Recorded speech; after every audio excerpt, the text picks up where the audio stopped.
Reality isn't real. At least, not in the way you've been taught to believe. That's not a metaphor or a theory.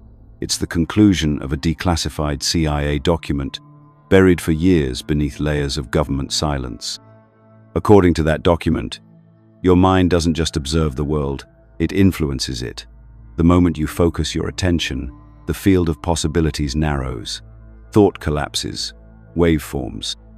Intention directs outcomes. This isn't New Age fluff. It's quantum physics, backed by classified experimentation, and it reveals something most people aren't ready to hear, that reality is responsive, participatory, programmable. And once you understand that, everything changes. It means the world you live in isn't fixed. It's fluid. It means you're not a passive spectator. You're an active creator. And it means that the most powerful technology on Earth isn't artificial. It's your own consciousness. But before you can reclaim it, you have to unlearn the lie.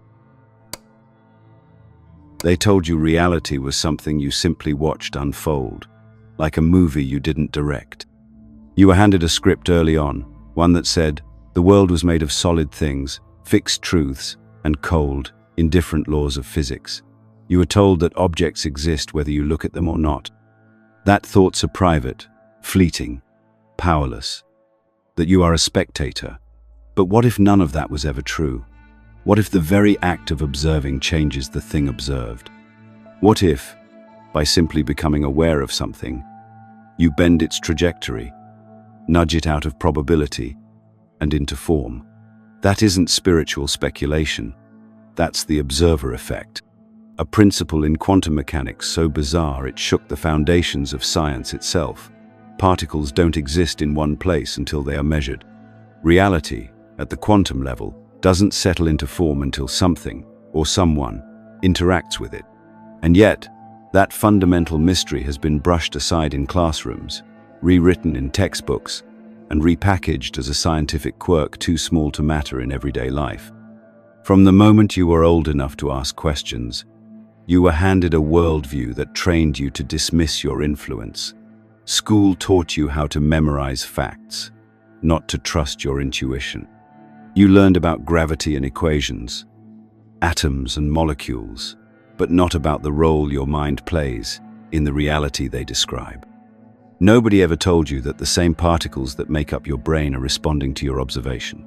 Nobody taught you that you might be influencing the very fabric of reality with your awareness. Instead, they conditioned you to believe that science and spirituality are enemies, that the metaphysical is irrational, that only what you can measure matters, that belief, intention, and thought are decorations, not mechanisms. But the CIA knew differently. Hidden away in research vaults and redacted memos are clues, evidence that our minds do far more than we've been led to believe. And it's not just theory. Their documents describe experiments where thought influenced measurable outcomes, where people focused their minds and things moved, where what should have been random became disturbingly predictable when intention was applied. These aren't stories. These are observations by scientists, physicists, military analysts. The same institutions that told you reality is a rigid machine were quietly studying how thought could hijack the controls. And here's the part they don't want said out loud. Some truths are too sensitive for platforms like this. That's why we share our most confidential research inside our free Insights Academy newsletter. Get instant access and claim your free copy of the Kybalion. Links in the description. Because if what they found is true, it means your awareness is the variable. It means the moment you step into consciousness, you shift the outcome. And if that's the case, then what does it say about everything else you've been told? About success, fate, and free will? The entire structure of cause and effect begins to tremble when you realize you are not a bystander. You are the initiator.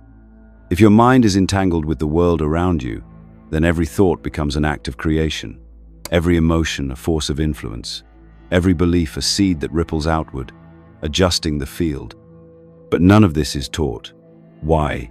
Because a society of people who understand their power is impossible to control. Because you can't manipulate someone who knows they can influence the outcome. So instead, You were trained to look away from your power, to worship certainty, to believe in limitation, and to wait for external permission to live fully. But the universe doesn't wait. It responds. And once you realize you're not just part of the system, but part of the code, everything changes. They didn't just stumble upon this knowledge, they went looking for it. The CIA didn't accidentally uncover the mind's ability to influence reality. They pursued it, studied it, and tried to weaponize it. While the rest of the world was taught to scoff at anything that sounded metaphysical, intelligence agencies were pouring classified budgets into understanding how thought could be used as a tool of control. Remote viewing, psychotronics, mind-focused intention. Projects with names like Stargate, Grill Flame, and Center Lane weren't fringe fantasies. They were real, funded, and operated under the highest levels of secrecy. And when you peel back the redacted layers of the declassified documents, what you find isn't just experimentation, it's a quiet war against the limits of perception. Why would the CIA care about consciousness and quantum mechanics? Because they understood something most people never consider. If the mind can influence probability, then it can influence outcome. If thought can alter reality, then whoever controls the flow of belief, focus, and attention controls the unfolding of events. This isn't about bending spoons or performing party tricks. It's about collapsing probability fields in a way that gives strategic advantage. If focused human intention can reduce randomness in an experiment, what else could it do? Shift the outcome of political events? Disrupt communication systems? Direct attention at a distance? Influence behavior without force? This is what they were studying, not to enlighten, but to control. And that should tell you everything. While the public was being trained to reject the idea that consciousness has power, the most secretive arms of government were testing how to use it. They were gathering data, running protocols, and recruiting individuals who could tap into something that can't be seen, but absolutely can be felt. A field, a connection, a force that makes quantum uncertainty not a bug, but a doorway. The world you were told is material and unchanging may actually be responding to the frequencies of mind, and the CIA knew it. They tested this over and over again. Remote viewers able to describe locations thousands of miles away. Experiments where intention skewed electronic output beyond what chance could explain. Tests where belief, not machines, influenced matter. And even when results were difficult to replicate in sterile labs, they couldn't deny that something real was happening, something that undermined the entire foundation of materialist science. But instead of sharing those findings with the public, they hid them, because whoever understands this first holds the edge. If reality is fluid, and belief is the hand that stirs it, then reality becomes a battleground of perception. Control the narrative, and you control the outcome. Control the emotional state of a population, and you influence the quantum probabilities at scale. That's not science fiction. That's the inevitable conclusion when you take the observer effect seriously, not just as a physics anomaly, but as a law of nature. The moment we accept that thought changes matter, we stop being predictable. We stop being programmable. That's why this information wasn't mainstreamed. That's why the deeper layers of these documents are still classified. Because the truth isn't just powerful, it's destabilizing. It breaks the illusion that governments, corporations, or systems are the ultimate authority. It shifts the balance back to the individual. And in a world built on control, nothing is more dangerous than a human being who understands they were never just watching reality unfold. They were shaping it all along. You've been taught to believe that consciousness lives inside your brain, that it's a side effect of biology, neurons firing, chemicals syncing, patterns forming, and that when the body dies, the signal ends. You were told the mind is like smoke from a candle, beautiful but temporary, rising from matter and disappearing into nothing. But what if it's the opposite? What if consciousness doesn't come from the brain, but flows through it? What if the brain is a receiver, not a generator? The CIA's own documents hinted at this. They didn't come out and say it, at least not in what's been declassified, but between the lines, in the way they studied remote viewing, out-of-body perception, and non-local awareness, one truth became increasingly difficult to ignore. Consciousness is not confined by skull and skin. It reaches beyond. This idea isn't new. Mystics, philosophers, and ancient traditions have said it for centuries. Consciousness is fundamental, not emergent. It isn't something you have, it's something you are. It doesn't live inside the body lives inside it. But what's different now is that intelligence agencies, groups defined by cold calculation and operational precision, took that possibility seriously enough to invest years, funds, and expertise exploring it. If the mind can operate outside the body, then what does that say about distance, about space and time? If consciousness isn't local, then it means the old limitations of matter don't apply to it. It means you're not as separate as you've been taught to believe. The idea that your awareness is a localized, brain-bound function is part of a larger narrative, a narrative that keeps you small. If your thoughts begin and end with neurons, you're just a biological accident. You're manageable, predictable. But if your mind connects to something bigger, if your consciousness touches a unified field that threads through all space and time, then you are something else entirely. You become powerful, not in a metaphorical sense, but in a real, scientific, measurable way.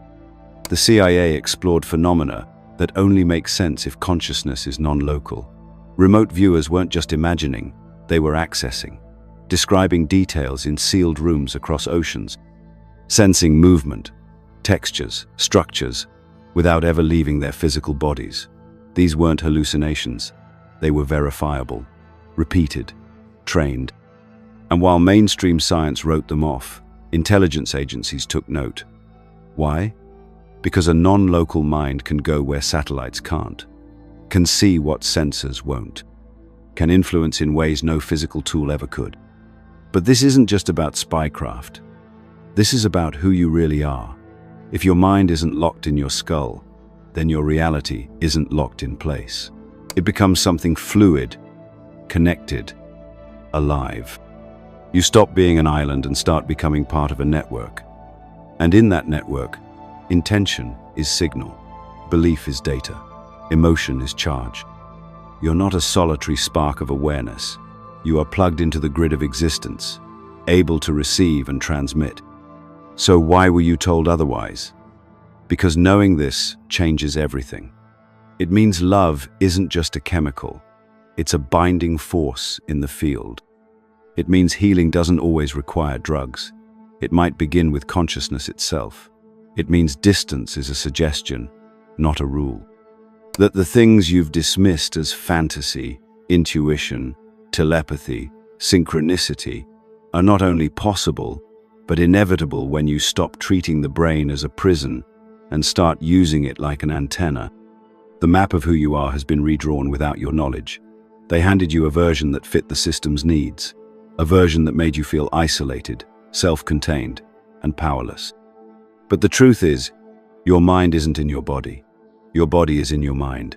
And the moment you grasp that, you don't just change your perspective, you begin to change your reality. Reality was never solid. It only appears that way because you've been trained to believe it is.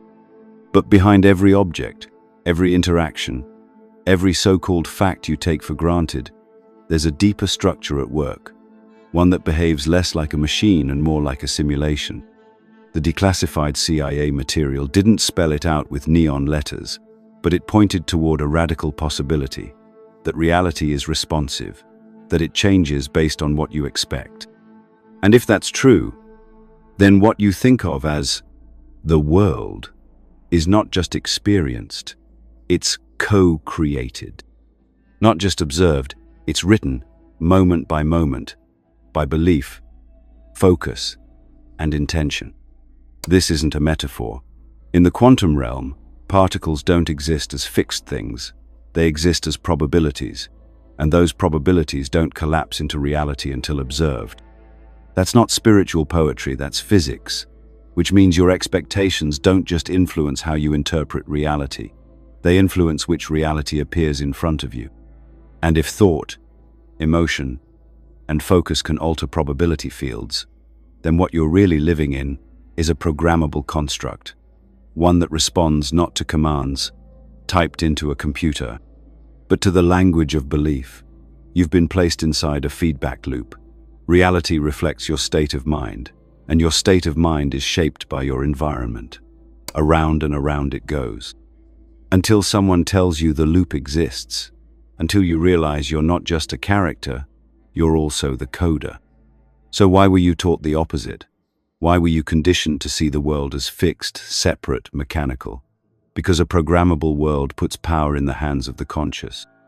And systems don't like conscious individuals. They prefer obedient ones. If you knew your thoughts could shift outcomes, would you still submit to fear-based control? If you knew your beliefs shaped the probability space around you, would you still accept narratives that tell you you're helpless? Of course not. That's why they had to distract you with rules, rituals, and repetition. That's why they fed you systems that reinforced limitation, not possibility. School didn't teach you to think, it taught you to comply. The media didn't inspire, it normalized. Culture didn't evolve, it echoed. All of it works to reinforce the simulation's default settings. You were handed a baseline operating system. Here's what reality is. Here's how it works. Here's who you are. And like a well-trained program, you ran those scripts over and over until the simulation felt real. But just like any code, it can be rewritten. That's what the ancient mystics understood. That's what modern black-budget researchers discovered. That's what physicists hint at when they admit that particles respond to observation. The world isn't fixed, it's fluid. And you are both the observer and the participant. Your beliefs are parameters.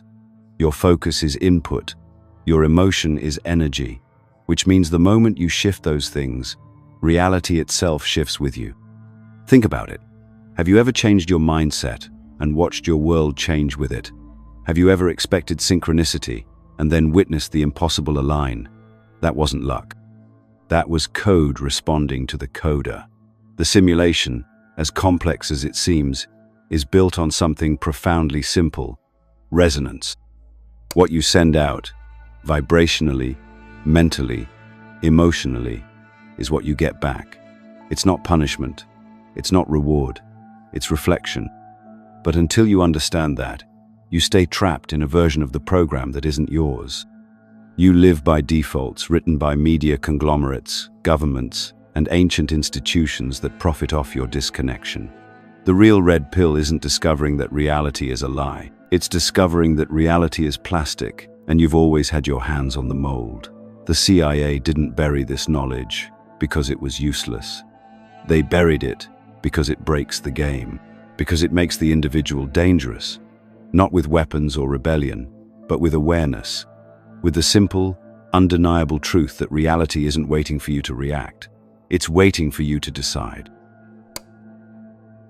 You've been told that matter is king, that if something can't be touched, measured, or proven in a lab, it's not real.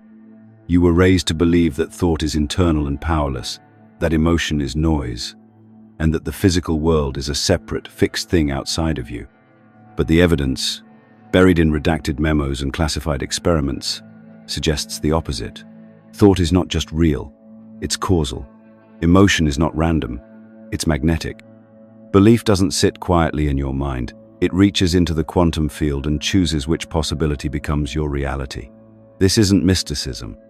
It's physics, consciousness, research, and decades of covert experimentation by agencies who knew the public could never be told the full truth. One of the most staggering implications of the declassified CIA material is simple but devastating to the mainstream model: that human intention, when focused, can influence physical systems. That the mind can reach beyond the skull and interfere with the world around it. Not metaphorically, literally. They tested it. They brought in subjects, some trained, some naturally gifted, and they ran protocols. Remote viewing was just the beginning. They measured thought against machines, tested intention on electronics, monitored whether randomness could be bent. And again, they found something disturbing to their worldview. The mind doesn't stay in the head. It leaks, it touches, it shapes. But they also discovered something else. It doesn't work for everyone. Not because the ability isn't there, but because the programming is. The deeper the conditioning, the harder it is to affect the field. Belief acts as a filter. If you've been taught your whole life that you're powerless, you will unconsciously resist your own influence. You'll sabotage it, rationalize it away, or simply never notice it working. That's why the programming had to start early. That's why they needed to create a society addicted to proof, to external validation, to the idea that only experts and institutions have authority. Because if people believed in their own influence, if they trusted their ability to direct energy, shape outcomes, and access information beyond the five senses, they'd be uncontrollable. You weren't just conditioned to follow rules. You were conditioned to doubt yourself at the deepest level, to dismiss inner knowing as imagination, to label intuition as irrational, to see your emotions as problems to fix instead of tools to tune. You've been told that your dreams are childish, that your gut feeling isn't valid, that your internal compass can't be trusted unless it aligns with consensus. All of that was by design. Because the moment you believe your inner world affects the outer one, you begin to take your power back, and they can't afford that. This is why systems of power ridicule anything they can't control. This is why the term conspiracy is weaponized, why words like woo-woo are used to dismiss ideas that threaten the status quo. Because if people truly grasped how much influence they have, not just over their own lives, but over the unfolding of reality itself, they wouldn't look to politicians, institutions, or experts to save them. They'd look within. And that is the greatest threat of all. Not protest, not revolution, but millions of people waking up to the realization that their minds are not broken, that their emotions are signals, that their focus is a form of technology. The mind becomes the interface, intention becomes the code, and matter becomes malleable, not in theory, but in practice. You were never meant to wait for life to happen. You were meant to direct it, not force it, not control every detail, but align your internal state with the field and watch as the external begins to reflect that shift. The CIA didn't stop their research because it didn't work. They stopped because it did, and the implications were far too dangerous for a public that was never meant to know it was living inside a field of infinite probability, one it could shape from the inside out.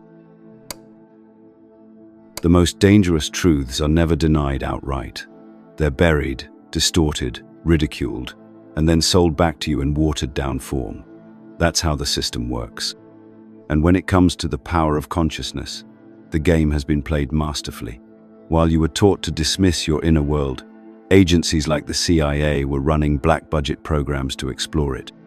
While you were told to follow experts and doubt your instincts, intelligence operatives were using intuition as a navigational tool. While your belief in your own mind was being slowly dismantled, theirs was being sharpened into a weapon. Why? Because whoever controls the understanding of consciousness controls reality, not in a theoretical sense, but in a tactical one. Think about it. If belief, intention, and emotion influence outcomes at the quantum level, then controlling the mental environment of a population becomes more strategic than any missile system. This isn't a metaphorical battlefield. It's informational, psychological, energetic. Control the thoughts, and you don't need to control the people. Their reality will conform to the program you've installed. And that's exactly what has happened. You've been living in a controlled simulation, not the kind powered by wires and headsets, but by language, fear, repetition, and expectation. You've been conditioned to think in ways that keep you predictable, taught to trust systems that profit off your passivity. In school, you were rewarded for repeating, not questioning. In the media, you were flooded with narratives that taught you how to feel, how to vote, how to see the world. And the most brilliant part? You were convinced it was all your choice. Meanwhile, Behind closed doors, the agencies were asking bigger questions. If one person can influence probability, what happens when groups focus together? If a trained mind can receive information across time and space, can it also transmit? Can a thought disrupt an event? Can directed belief shift the momentum of a political outcome, an economic forecast, a human decision? These aren't science fiction hypotheticals. They're the reason billions were spent researching what the public was told to ignore. From Project Stargate to psychic espionage, from psychotronic interference to experiments in mass influence, the goal was always the same: control. Not just control of people's actions, but of their perception. Because once you steer perception, you no longer need force. You just guide the mind, and the reality follows. And the terrifying part, it works. Not because people are weak, not because they're stupid, but because they were never told how powerful they actually are. You don't question a prison if you can't see the bars. And most of the bars were installed with language, trauma, and repetition so early that you thought they were part of who you are. They're not. They're part of the system's blueprint. And the CIA knew that whoever understood consciousness at the deepest level didn't just have insight, they had influence. That's why this kind of research was never shared widely. Why the documents were redacted. Why the findings were buried under dismissive headlines and debunking campaigns. Because a population that knows how to influence reality doesn't obey. It doesn't buy what it's told it needs. It doesn't accept its place at the bottom of a manufactured hierarchy. It doesn't fear being different. It becomes sovereign, and sovereignty is the system's greatest enemy. So while you were being told to meditate for stress relief, they were studying meditation for its ability to project intent across dimensions. While you were using visualization to make vision boards, they were mapping the influence of thought on electronics. While you were healing trauma, they were asking if trauma could be used to fracture the psyche and make the mind programmable. This isn't speculation.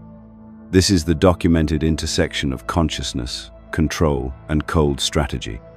Because to them, your mind is terrain. And the war has always been for that terrain, not with bullets, but with ideas. Not with armies, but with illusions. But when you begin to reclaim that terrain, when you stop outsourcing authority and start examining the architecture of your own thoughts, you become the one thing they can't predict, the outlier, the glitch, the variable that breaks the simulation. They didn't suppress this knowledge because it was laughable. They suppressed it because it was ancient, because it was powerful, and because it's always been the one truth that can't be turned into a commodity. Long before governments, satellites, and supercomputers, there were people who understood how reality bends. The mystics, the alchemists, the hermetic thinkers. They weren't fantasists. They were scientists of the unseen. And what they knew, what was eventually buried, burned, and labeled heresy, was that the mind, when properly aligned, could alter the physical world. That consciousness was not some byproduct of biology, it was the blueprint behind it. This wasn't about religion, it was about mechanics, mental mechanics. The Kybalion, an early 20th century text drawing on hermetic principles, whispered the same ideas now echoed in quantum physics, that all is mind, that the universe is mental, and that reality behaves more like a thought form than a fixed machine. These ideas weren't plucked from fantasy, they were practiced, taught in mystery schools, etched into stone in ancient temples, hidden in symbols and metaphors, not to confuse the uninitiated, but to protect the knowledge from those who would twist it. Now imagine what happens when those ancient ideas find their way into the hands of intelligence agencies. When the very institutions that once mocked mysticism begin experimenting with focused intent, vibrational influence, and consciousness projection. Suddenly, it's no longer ancient wisdom, it's national security. And just like that, what was once public becomes classified. Because when you remove the robes and rituals and study it in a lab, the results don't go away. They intensify, the patterns repeat, and the implications grow louder. The mind affects matter. This is where the line between science and spirituality dissolves. Not because one defeats the other, but because both were always trying to describe the same thing from different angles. Science dissects, spirituality integrates, but consciousness? It bridges. It flows between disciplines, languages, and paradigms. And when you stop forcing them apart, you see the bigger picture. You are not a machine reacting to your environment. You are a field of awareness interacting with other fields. You don't live in the world. The world lives inside your mind's interpretation of it. That's why this knowledge had to be ridiculed. Not disproven, just discredited.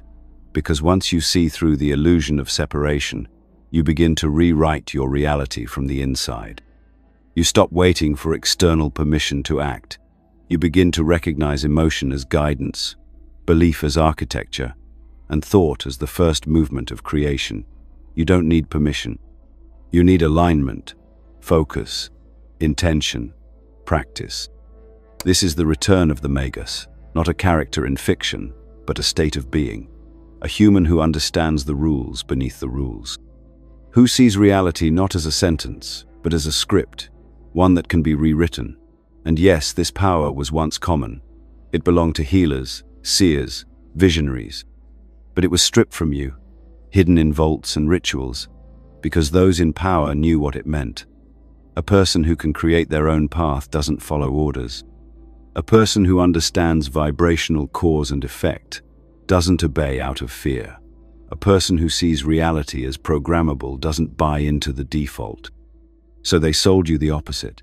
They handed you a world where power is external, divinity is distant, and reality is a cold machine. But now the walls are cracking. Now, quantum physics is forcing open doors that religion and science both tried to keep shut. The CIA didn't discover something new. They rediscovered what was ancient and tried to keep it for themselves. But the current is shifting, and the same knowledge they buried is surfacing again, this time faster, louder, and impossible to contain. You don't need robes or rituals to reclaim it. You don't need permission or titles. What you need is the willingness to unlearn the lies, to tune into the signal beneath the noise, and to remember what your ancestors were punished for knowing, that the power to shape reality doesn't come from outside. It was always within you, waiting to be remembered. You keep hearing about artificial intelligence, neural networks, and quantum computing, as if the next revolution in power will come from a machine, as if we're just waiting for the next device to finally unlock what it means to be human. But the truth is, the most advanced technology on Earth doesn't come from silicon or software. It's the human mind. Not the mind you were taught about in school, reduced to neurons and gray matter, but the real mind, the field of conscious awareness that extends beyond the body, beyond time, beyond everything you think of as fixed. That's the technology, and you've had it all along. You were just never taught how to use it. Because a mind that isn't trained will chase every distraction. It will respond instead of direct. It will spiral instead of focus. And that's exactly how the system wants it. Scattered, anxious, externally dependent. Because the moment you learn to focus that energy, the moment you bring awareness and emotion into alignment, the world starts to respond. Not eventually, not metaphorically, directly. The shift begins inside, but the effects echo outward. That's not philosophy, that's mechanics. When the CIA studied this, they weren't looking for feel-good affirmations. They were measuring outcomes. They wanted to know what happened when trained minds focused on targets. What changed when someone with discipline, not just belief, aimed their thought like a beam. And what they found, again and again, is that the observer wasn't passive. When intention entered the system changed. Whether it was through remote viewing, influence on random number generators, or mind-body projections, something consistent happened. Reality moved, just slightly, just enough to matter. Enough to suggest that consciousness wasn't an echo of reality, it was part of its source code. You don't need a lab to see this, you've already felt it. The moments when your gut knew before logic caught up. The coincidences that felt more like choreography. The times when your entire being aligned with a vision, and somehow, against all odds, it unfolded. You were using the technology then, even if no one taught you how. But what if you stopped waiting for it to happen by accident? What if you trained it? Visualization isn't fantasy, it's neural and energetic priming. When you hold a clear mental image infused with emotion, you begin to shift your own electromagnetic field. That field interacts with the field around you. The quantum field responds to patterns, to energy, to coherence. Your thoughts aren't just ideas, they're data. Your emotions are electrical charges. Together, they create a signal, and that signal either blends into the noise of the world or cuts through it like a blade. Focused awareness is the difference. Not obsession, not desperation, but presence, calm, centered, intentional presence. Meditation, breathwork, mantra, even stillness. These aren't just spiritual practices. They're tuning mechanisms. They refine your signal. They remove distortion. The more coherent your field becomes, the stronger your influence on the field around you. And yes, it's subtle. No, it doesn't happen like magic tricks on demand. But influence isn't about control. It's about participation. It's about stepping back into the creative process and recognizing that you were never separate from it to begin with. This is where the old model collapses. Because if you are the technology, then every moment you outsource your power to systems, gurus, or machines, you disconnect from your own operating system.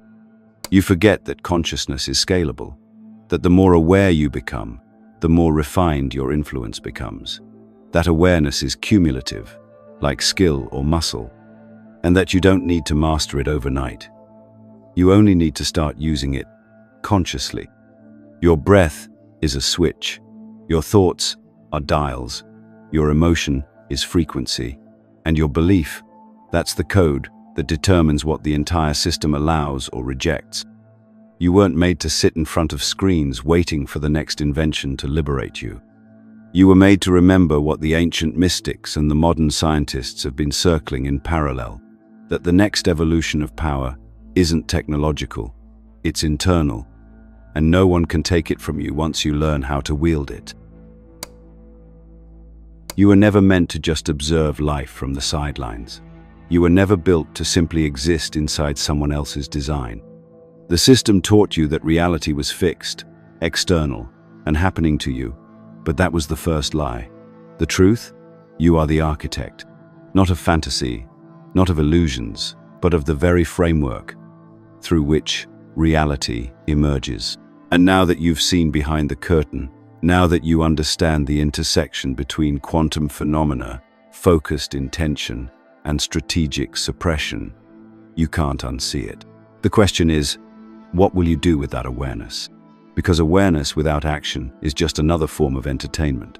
And that's how the system neutralizes the awakened, by turning knowledge into distraction, by making you feel powerful without ever encouraging you to do something real with that power. But the mind is not here to be amused. It is here to create, to bend, to shape. And when it aligns with the heart, it becomes a force that nothing, not even the mechanics of probability, can ignore. Think about the implications of everything we've just explored. The CIA didn't study quantum consciousness for curiosity. They did it because they understood its potential to alter the rules of engagement, mentally, politically, metaphysically. They saw that whoever understands the mechanics of consciousness can influence events before they manifest, reroute perception before it lands, and sway reality without a single bullet fired. That's why this research was buried, ridiculed, and hidden. It wasn't that it didn't work, it was that it worked too well. You now know that your thoughts are not whispers in a void. They are commands whispered into the matrix of potentiality. You now understand that belief is not a soft concept, but a fundamental frequency that tunes your interaction with space-time. You now see that the observer effect is not just a laboratory curiosity, but a mirror of your life. You get what you believe, not what you want. That's not a metaphor. That's physics. That's consciousness engineering. So, what kind of life will you engineer? Will you go back to reacting, scrolling, consuming? Or will you begin designing, starting with your inner world? Reality does not shift for the passive. It opens for the deliberate. When you refine your thoughts, when you move with intention, when you cultivate the discipline of quiet focus in a world addicted to noise, you begin to notice something strange. Things line up, paths open, the improbable becomes inevitable. That's not a coincidence, that's resonance, and you create it every single time you remember who you are. This isn't a pep talk, this is a blueprint, because now you know how the system has kept this hidden from you. How language, culture, media, and science were weaponized to convince you that you are nothing but a bystander in a reality written by others. But here's the shift. When you reclaim authorship, you don't just change your life, you challenge the entire infrastructure of control. Every thought you align with clarity becomes a ripple.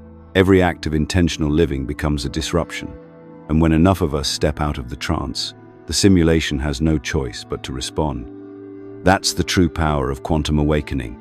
It's not about proving that you're right. It's about remembering that you are real, that your inner world doesn't reflect the outer world, it projects into it. The CIA tried to use this to control. You can use it to liberate. This is your invitation, your call to return to the seat of your own authority. Not to escape the world, but to shape it from the inside out. Because the world isn't waiting to be fixed. It's waiting to be reimagined by minds bold enough to see through the lie and hearts brave enough to act anyway. Don't just learn this, live it. And if you haven't signed up for Insights Academy yet, you're already missing out. We share more than what's safe to say here, including a free copy of the Kybalion for a limited time. Go to the link in the description. Reclaim the knowledge they buried.